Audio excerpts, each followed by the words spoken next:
set of documents that you need to get is your proof of funds, because you are coming to spend money as a student. So your proof of funds is very, very important. Like, and who is your sponsor?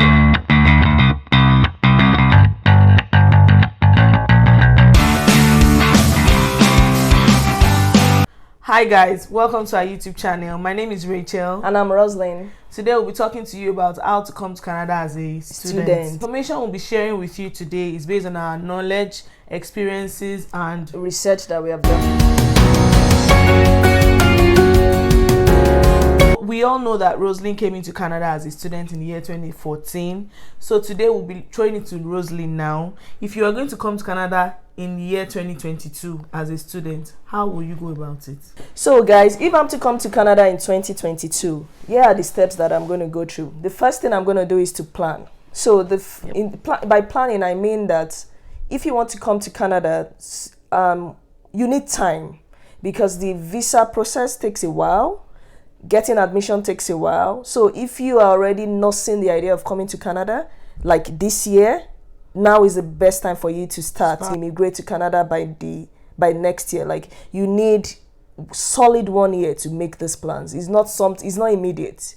Then in 2022, I see that there are two streams now. In 2014, it was just one stream where you only have the regular stream, and now there's a student direct stream that I saw, and with that there's only a handful of countries that are eligible to apply, and Nigeria unfortunately is not part of those countries, so we still fall under the regular stream. The next step I'm going to do is to start looking for schools.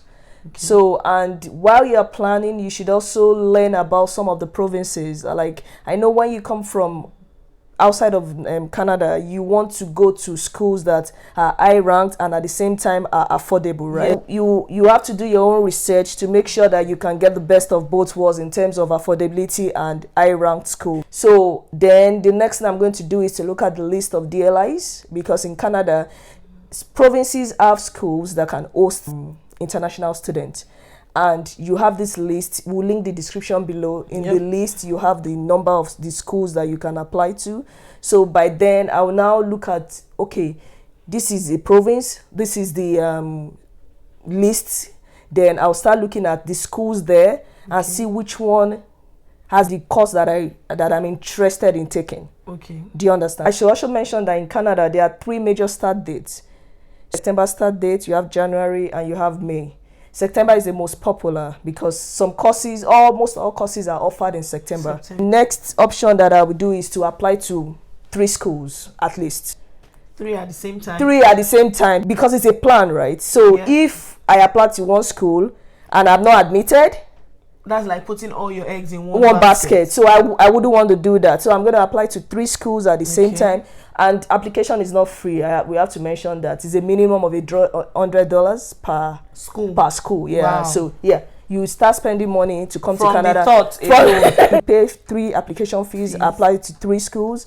That's what I would do, and just wait. It's a waiting game after that time. After you applied, you wait and all that. So I should also mention that in Canada, for you to come do your masters, most of these schools, the requirement is usually 2-1. That's is that 3.5 out of 5 with the Nigerian education. There with 2-1, you stand a better chance of getting admitted into a master's program. If you don't have a 2-1, it's not the end of the world. You can always apply to postgraduate programs which are offered by colleges.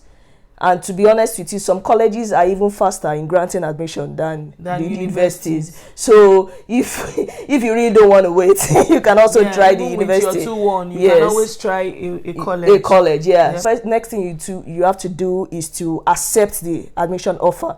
You have to accept from one of the schools that have granted you admission.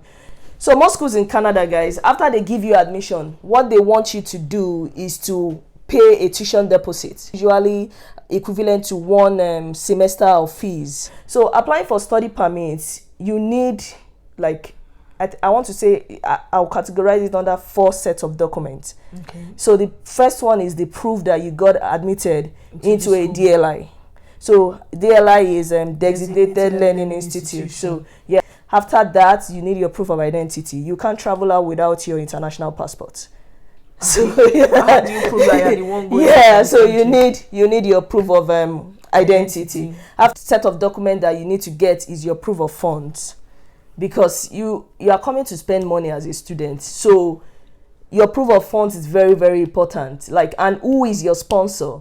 Yep. Because guys, it's easier for you to sell to the Canadian embassy that your dad, your mom is going to be your sponsor. They have been the one responsible for your care from the very beginning. So in a case where your parents can't sponsor you, the truth is that any family member can be your sponsor, as far as you can prove relationship. Okay. Yeah, so by proving relationship, for instance, if your uncle is the one that you have determined to be your sponsor, you can prove his relationship to you by providing with your visa document, the marriage certificate of your mom, right? Or their birth certificate, because the birth certificate will have your mom's maiden name in it, right? So that's a very good document to prove relationship. So also the sponsor also has to provide you with document of financial support, like his bank statement, his letter of reference from his company, pay stub. Those are the things that he also has to provide you with.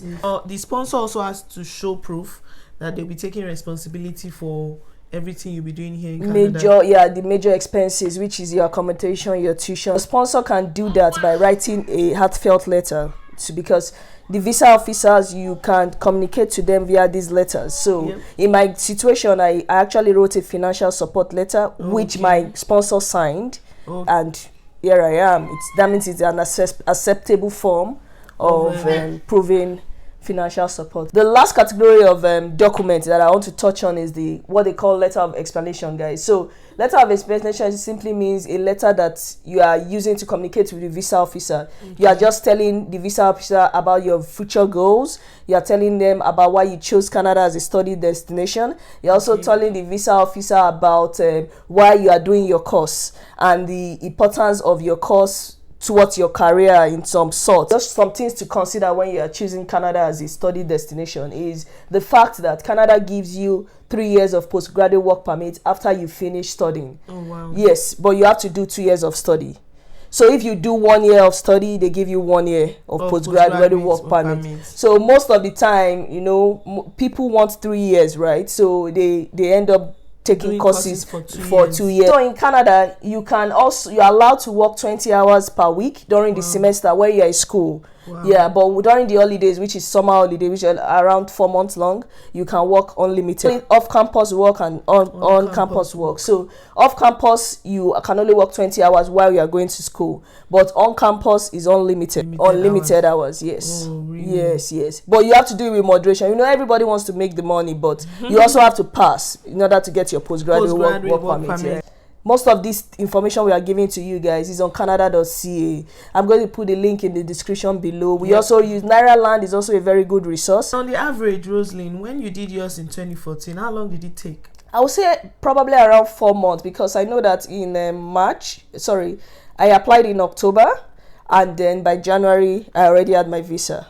Oh wow. Yes. Well, guys, you have to be really patient. Like patience is the key, because the journey is all worth it. Yep. Yes. At the end of the day, it's all worth it. It's all worth being in Canada is a good experience, and you coming to Canada as a student also gives you access to quality education. Right? Interested in applying as students to Canada? I hope you eventually find yourself in Canada. It's a beautiful country. Yep. And we wish you success in your application. All the best. All the best. We love. When you arrive in Canada, guys, we've listed the first 5 things that you should get done. Yeah. Yep. We have a video on that. You should check that out next. Thank you guys for watching today's video. If you have gotten to this point with us, this is the end of the video. Don't forget to like, share, comment, and subscribe. We appreciate the love, guys, and we'll see you in the next video. Bye.